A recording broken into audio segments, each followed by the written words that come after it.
It was a quiet evening in a small village. The sky was grey and the wind was getting stronger. Sarah stood by her window and watched the clouds. She could feel that a big storm was coming. I hope it doesn't rain too hard tonight. Within a few minutes, the first drops of rain fell. Slowly, they became faster and heavier. Soon, rain was pouring down on the roof, and the sound filled the whole house.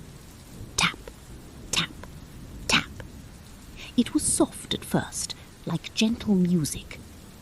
Then, without warning, a flash of lightning lit up the sky. 1 second later, a loud clap of thunder shook the windows. Sarah jumped back from the window. Wow, that was close. Outside, the wind pushed the trees from side to side.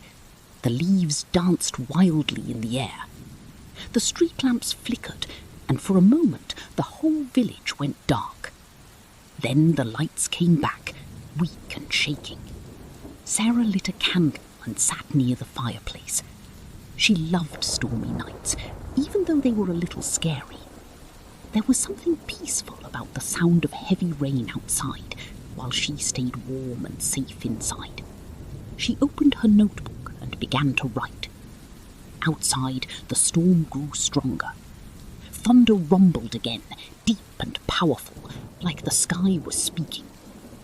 The rain hit the window glass again and again, drawing thin silver lines down the dark glass.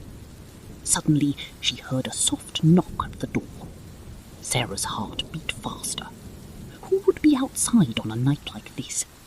She walked slowly to the door and opened it.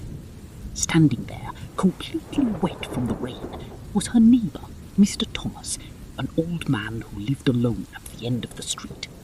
"I'm sorry to bother you, but the storm broke my window, and I have nowhere warm to stay tonight."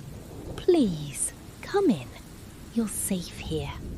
She gave him a warm blanket and a cup of hot tea.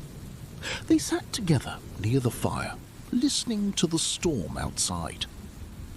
The thunder continued to roar, and the rain kept falling.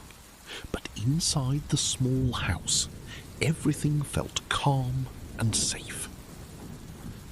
"Thank you. It's nice not to be alone during a storm like this." Storms are always less frightening when you have someone beside you. Outside, the wind slowly became quieter. The thunder moved farther away, and the rain softened into a gentle rhythm again. Little by little, the storm was passing. By midnight, the sky was calm.